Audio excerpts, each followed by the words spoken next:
ওরা লাইনে দাঁড় করাচ্ছে আধার কার্ডের লিঙ্কের নাম করে, ওরা লাইনে দাঁড় করাচ্ছে নোটবন্দির নাম করে, ওরা লাইনে দাঁড় করাচ্ছে ভোটার লিস্ট থেকে আপনার নাম বাদ দেওয়ার জন্য এসআইআর এনে। আমরা লাইনে দাঁড় করাচ্ছি আপনাকে কন্যাশ্রী দেওয়ার জন্য, আমরা লাইনে দাঁড় করাচ্ছি যুবসাথী দেওয়ার জন্য, আমরা লাইনে দাঁড় করাচ্ছি আপনাদের লক্ষ্মীর ভাণ্ডার দেওয়ার জন্য, আমরা স্বাস্থ্যসাথী কার্ড দেওয়ার জন্য আপনাদের লাইনে দাঁড় করাচ্ছি। অর্থাৎ মমতা বন্দ্যোপাধ্যায় আপনাকে লাইনে নিয়ে দাঁড় করাচ্ছে আপনার অ্যাকাউন্টে 1500 টাকা 1700 টাকা ঢোকানোর জন্য, ওরা আপনাদের লাইনে দাঁড় করাচ্ছে আপনার অ্যাকাউন্ট থেকে টাকা কাটার জন্য। এটাই হচ্ছে ভারতীয় জনতা পার্টি আর আমাদের নেত্রী মমতা বন্দ্যোপাধ্যায় তৃণমূল কংগ্রেসের মধ্যে মূল পার্থক্য। আমরা এবার জিতবো, শুধু আমাদের এটা সময়ের অপেক্ষা। যে যিশু 4টা পৌরসভার চেয়ারম্যান হিসেবে তুমি কাকে দেখতে চাও, তোমার মতামত দাও। আমি একজন মানুষকে পৌরসভার চেয়ারম্যান হিসেবে দেখতে চাই, সেটা হচ্ছে মাননীয় দীপক চক্রবর্তী। ভারতীয় জনতা পার্টিকে 50-এর নিচে আমরা আসনে নামিয়ে আনবো। প্রত্যেকেই মনে করবেন আপনারা সবাই যিশু সিং, আপনারা সবাই মমতা বন্দ্যোপাধ্যায় প্রার্থী। নির্বাচনে একজন জয়ী হবে, বাকি সবাই হারবে। আমরা নির্বাচনে কঠোর পরিশ্রম করেছিলাম। 2019 সালে নির্বাচনে কাকু যেটা বললেন, আমরা পরপর 2-3 বার হেরেছি, এটা ঠিকই, কিন্তু একটা জিনিস আমার খুব একটা মনে হয়েছে, গতিটা আরো বাড়ানোর প্রয়োজন। 19 সালে যখন আমরা 31,000 ভোটে এই বিধানসভা কেন্দ্রে পিছিয়েছিলাম, 21 সালে কিন্তু আমরা 11,600 ভোটে হেরেছি। তার মানে আমরা অনেক মানুষকে কানেক্ট করতে পেরেছিলাম, তারা আমাদের পক্ষে এসছে, আমাদের দিকে মত দিয়েছে, আমরা ঐক্যবদ্ধভাবে লড়াই করেছি। আবার ঠিক 24 সালে আমাদের এই মার্জিনটা ডাবল হয়েছে। যদি দেখেন 11,600টা 23,000 হয়েছে বিধানসভা। হতে পারে লোকসভা একটা আঙ্গিকে ভোট হয়, বিধানসভা একটা আঙ্গিকে ভোট হয়, লোকাল কিছু ইস্যুস, লোকাল কিছু ডেভেলপমেন্টের কে সামনে রেখে আমরা নির্বাচনে যাই।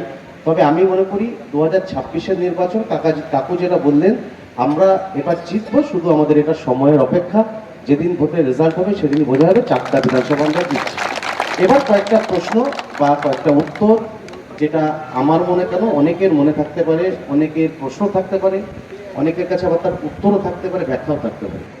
আমি একটু পৌরসভার দিকে আসবো, কেউ কিছু মনে করলে আমার কিচ্ছু করার নেই, আমি একটু খোলাখুলি কথা বলতে ভালোবাসি, আমি কাকুকে সম্মান জানিয়ে এখানে বলছি। পৌরসভা নির্বাচনে যখন আমরা 2022 সালে ভোট গঠন করলাম, ভোট গঠন করার পরে আমাদের অনেক প্রত্যাশা আশা ছিল, প্রত্যেকটা ওয়ার্ডে আমরা নাগরিকদের সুস্থ একটা স্বাভাবিক পরিষেবা দেব, ন্যূনতম যে চাহিদা সেই চাহিদাটুকু আমরা পূরণ করতে পারবো। আমি জানি না কে কি মনে করবে, আমি 21 জন কাউন্সিলর, আমি একজন তার মধ্যে ছিলাম, কিন্তু আমি মনে করি আমরা সঠিকভাবে হয়তো কাজ করতে পারি। কেননা মমতা বন্দ্যোপাধ্যায় বা তার সরকার আমাদের ভোটকে ডিসলভ করেছেন, এটা পৌর প্রশাসক বসিয়েছেন, প্রশাসক বসাতে কাজ হচ্ছে, আমরা কাজ করছি, কিন্তু আমরা যেভাবে চেয়েছিলাম সেভাবে পাই। তার একটা ব্যাখ্যা আমি আজকে এই ওয়ার্ডে দিতে চাই, 21টা ওয়ার্ডে আমি এই ব্যাখ্যা দিই। আজকে লাস্ট ওয়ার্ড আমার এটা বলা প্রয়োজন। যখন আমাদের প্রথমবার আমরা পৌর বোর্ড নির্বাচিত করবার জন্য সম্প্রীতি মঞ্চে গিয়েছিলাম, আপনারা জানেন প্রথম দিন আমাদের বোর্ড নির্বাচিত আমরা করতে পারিনি যারা কাউন্সিলর ছিলাম। দ্বিতীয় দিন আমরা বোর্ড পৌরসভায় আমরা পৌর চেয়ারম্যান, ভাইস চেয়ারম্যান সহ সিআইসিগুলো আমরা ঠিক করেছিলাম। আমার কোনো একটা সময় বা কোনো একটা জায়গায় আমি ওপেনলি বলছি, এখানে অনেকেই কাউন্সিলর ছিলেন বা তারা সভাতে ছিলেন, যেখানে আমাদের যিনি পর্যবেক্ষক ছিলেন তিনি জিজ্ঞেস করেছিলেন ব্যক্তিগতভাবে, প্রত্যেককে আমাকেও জিজ্ঞেস করেছিলেন যে যিশু 4টা পৌরসভার চেয়ারম্যান হিসেবে তুমি কাকে দেখতে চাও, তোমার মতামত দাও। আমি ওখানে দাঁড়িয়ে 21 জন কাউন্সিলর, জেলার সকল নেতা এবং রাজ্যের পর্যবেক্ষককে আমি বলেছিলাম আমি একজন মানুষকে পৌরসভার চেয়ারম্যান হিসেবে দেখতে চাই, সেটা হচ্ছিল মাননীয় দীপক চক্রবর্তী। এটা আমি বলেছিলাম এই কথাটা আজকে এখানে 3.5 বছর পরে ভোট রিজাল্ট হওয়ার পরে বলছি, কারণ আমার কোথাও একটা মনে হয় একজন মানুষ, তিনি তৃণমূল কংগ্রেস গঠন করেছেন, তিনি সংগঠন তিলে তিলে তৈরি করেছেন। একটা কথা বাস্তব এবং এটা স্বীকার করার প্রয়োজন আমি আছে বলে মনে করি, আমি 2014 সালে জাতীয় কংগ্রেস থেকে তৃণমূল কংগ্রেসে যোগদান করি, কিন্তু যিনি তৃণমূল কংগ্রেস গঠন করেছেন তার একটা সম্মান, তার একটা থাকা উচিত বলে আমি মনে করেছিলাম, আমি প্রস্তাব দিয়েছিলাম। যদিও আমার প্রস্তাব গৃহীত হয়নি, তবে আমি মনে করি তিনি যদি 4টা পৌরসভার চেয়ারম্যান সে সময় হতে পারতেন, আমরা আরও বেশি করে 4টা পৌরসভার ওয়ার্ডগুলোতে কাজ করতে পারতাম।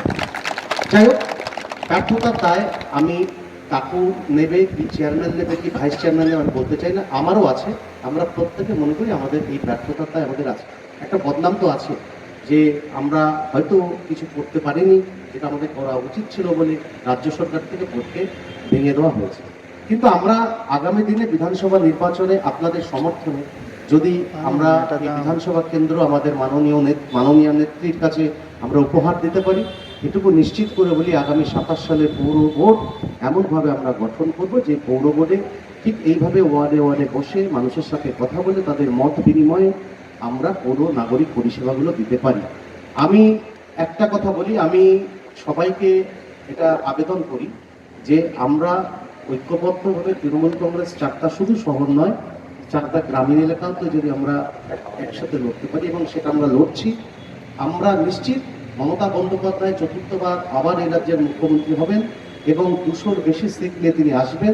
ভারতীয় জনতা পার্টিকে 50-এর নিচে আমরা আসনে নামিয়ে আনব এবং আমরা গ্যারান্টির সাথে বলি আমরা যে কাজগুলোর কথা বলি সেই কাজগুলো আমরা করি।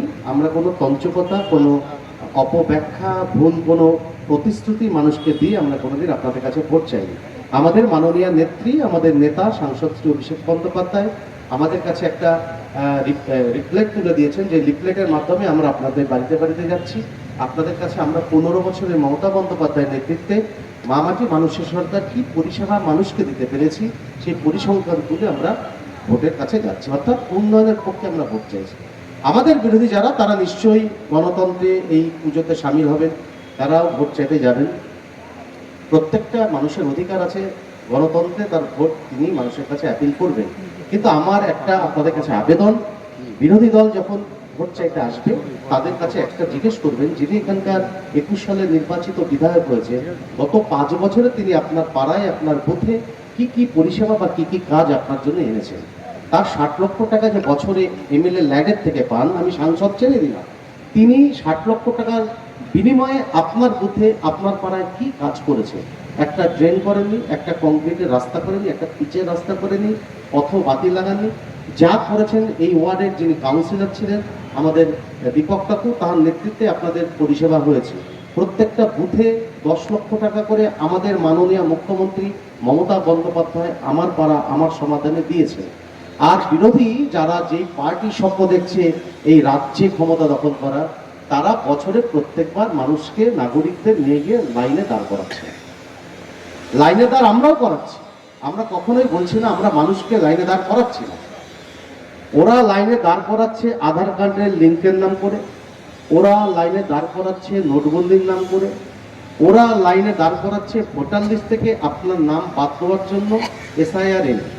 আমরা লাইনে দাঁড় করাচ্ছি আপনাকে কন্যাশ্রী দেওয়ার জন্য, আমরা লাইনে দাঁড় করাচ্ছি যুবসাথী দেওয়ার জন্য, আমরা লাইনে দাঁড় করাচ্ছি আপনাদের লক্ষ্মীর ভাণ্ডার দেওয়ার জন্য, আমরা স্বাস্থ্যসাথী কার্ড দেওয়ার জন্য আপনাদের লাইনে দাঁড় করাচ্ছি। অর্থাৎ মমতা বন্দ্যোপাধ্যায় আপনাকে লাইনে নিয়ে গিয়ে দাঁড় করাচ্ছে আপনার অ্যাকাউন্টে 1500 টাকা 1700 টাকা ঢোকানোর জন্য, ওরা আপনাদের লাইনে দাঁড় করাচ্ছে আপনার অ্যাকাউন্ট থেকে টাকা কাটার জন্য, ওরা লাইনে দাঁড় করাচ্ছে আপনার কাছে ক্যাশ টাকা থাকলে সেটাকে নিয়ে নেওয়ার জন্য।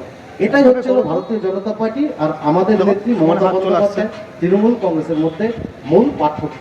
তাই আপনারা আপনাদের গণতান্ত্রিক অধিকার একটু বিবেককে প্রশ্ন করে মাথায় খাটিয়ে উন্নয়নের পক্ষে আপনারা আপনাদের, আমি প্রার্থী হয়েছি এটা বড় কথা না, আমি 2021 সালে প্রার্থী হয়েছিলাম, 2026 সালে দল এবং আমাদের নেত্রী আমাদের নেতা মনে করেছেন আমাকে আবার এই বিধানসভা কেন্দ্রে কন্টেস্ট করতে হবে, আমাকে মনোনীত করেছেন। আমি নিশ্চয়ই আপনাদের সকলকে সাথে নিয়ে লড়াই করব। আমার বক্তব্য একটা জায়গায়, একটা রাজনৈতিক দলে একজনই প্রার্থী হয়, দুজন প্রার্থী হতে পারে না।